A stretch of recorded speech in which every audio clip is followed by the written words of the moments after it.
Hi friends, ಎಲ್ಲರಿಗೂ ಸುಸ್ವಾಗತ. ಇವತ್ತು ನಾನು ಸುವರ್ಣಗಡ್ಡೆ ಮತ್ತು ಕಡಲೆ ಹಾಕಿಬಿಟ್ಟು ಕಡಲೆಗಸಿ ಮಾಡ್ತಾಯಿದ್ದೀನಿ. ಇದು ಮಂಗಳೂರು ಸ್ಟೈಲಲ್ಲಿ ಮಾಡ್ತಾಯಿದ್ದೀನಿ. ಬನ್ನಿ ಆ ರೆಸಿಪಿ ಹೇಗಿದೆ ಅಂತ ನೋಡೋಣ.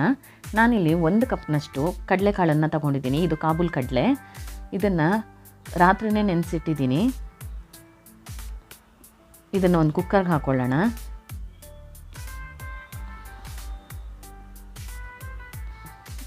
ಈಗ ಇದಕ್ಕೆ ರುಚಿಗೆ ಬೇಕಾದಷ್ಟು ಉಪ್ಪು ಹಾಕ್ಕೊಳ್ಳಿ. ಇದು ಕಡಲೆಕಾಳು ಮುಳುಗೋಷ್ಟು ನೀರು ಹಾಕ್ಕೊಂಡು ಇದನ್ನು ಮುಚ್ಚಿಬಿಟ್ಟು ಒಂದು 4 ವಿಷಲ್ ಮಾಡಿಸೋಣ.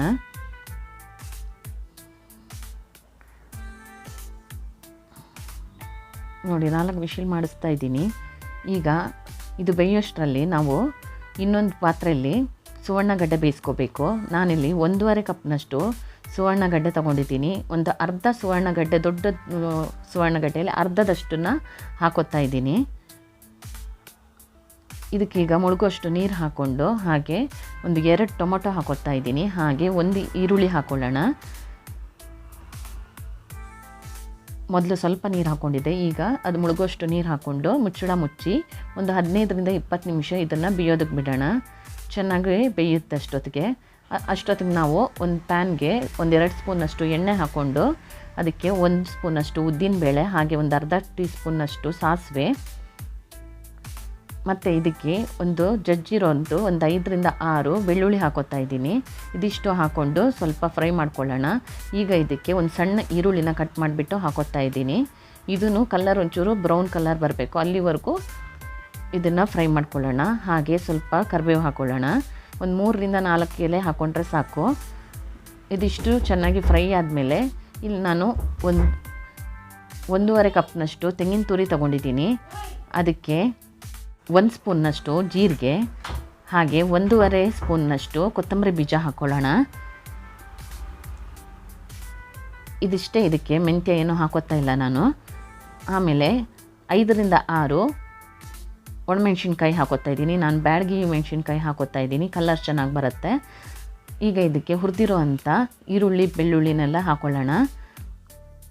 ಹಾಗೆ ಸ್ವಲ್ಪ ಅರಿಶಿನ ಹಾಕ್ಕೊಳ್ಳೋಣ. ನಾನಿಲ್ಲಿ ಒಂದು 1/4 ಟೀ ಸ್ಪೂನಷ್ಟು ಅರಿಶಿನ ಹಾಕೋತಾ ಇದ್ದೀನಿ.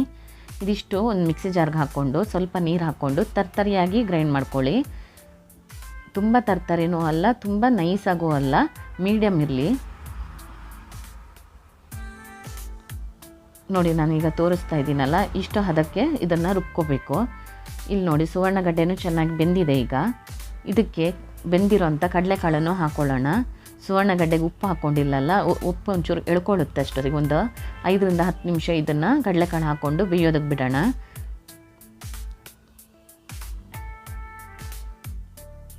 ಒಂದು 10 ನಿಮಿಷ ಬೆಂದ ನಂತರ ಇದಕ್ಕೆ ರುಬ್ಬಿಟ್ಟಿರೋಂಥ ಮಸಾಲೆನ ಹಾಕ್ಕೊಂಡು ಒಂದು 10 ನಿಮಿಷ ಇದನ್ನು ಬೇಯೋದಕ್ಕೆ ಬಿಡೋಣ, ಕುದಿಯೋದಕ್ಕೆ ಬಿಡೋಣ.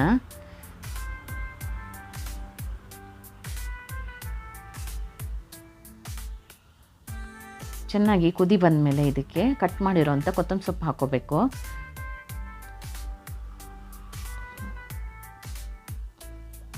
ಕಟ್ ಮಾಡಿರೋ ಕೊತ್ತಂಬರಿ ಸೊಪ್ಪು ಹಾಕ್ಕೊಂಡು ಮುಚ್ಚಿಬಿಡೋಣ. ನಂತರ ಇದಕ್ಕೆ ಸ್ವಲ್ಪ ಒಗ್ಗರಣೆ ರೆಡಿ ಮಾಡ್ಕೋಬೇಕು.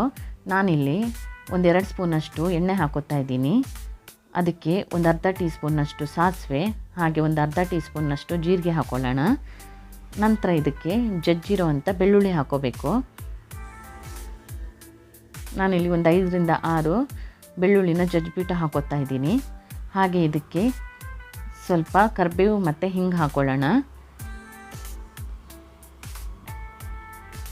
ಹಿಂಗೆ ಹಾಕ್ಕೊಂಡು 1-2 ನಿಮಿಷ ಇದನ್ನು ಫ್ರೈ ಮಾಡಿಕೊಂಡ್ರೆ ಚೆನ್ನಾಗಿ ಬೆಳ್ಳುಳ್ಳಿ ಎಲ್ಲ ಕ್ರಿಸ್ಪಿ ಆಗುತ್ತೆ. ಅಷ್ಟೊತ್ತವರೆಗೂ ಫ್ರೈ ಮಾಡಿಕೊಂಡು ಇದನ್ನು ಸಾಂಬಾರಿಗೆ ಹಾಕ್ಕೊಂಡ್ರೆ ಕಡಲೆಗಸಿ ರೆಡಿ ಆಗುತ್ತೆ.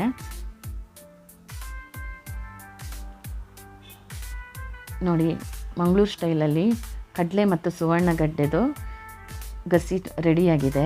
ಇದನ್ನು ಅನ್ನದ ಜೊತೆನೂ ಸರ್ವ್ ಮಾಡ್ಬೋದು, ದೋಸೆ, ಚಪಾತಿ ಎಲ್ಲದ್ರ ಜೊತೆನೂ ಚೆನ್ನಾಗಿರುತ್ತೆ. ನೀವು ಒಂದ್ಸಲ ಟ್ರೈ ಮಾಡಿ ಹೇಗಾಗಿದೆ ಅಂತೇಳಿ ನಮಗೆ ಕಮೆಂಟ್ ಮಾಡಿ. ಈ ರೆಸಿಪಿ ನಿಮಗೆ ಇಷ್ಟ ಆಗಿದ್ದಲ್ಲಿ ಲೈಕ್ ಮಾಡಿ, ಶೇರ್ ಮಾಡಿ, ಹಾಗೆ ಸಬ್ಸ್ಕ್ರೈಬ್ ಮಾಡಿ. ಧನ್ಯವಾದಗಳು.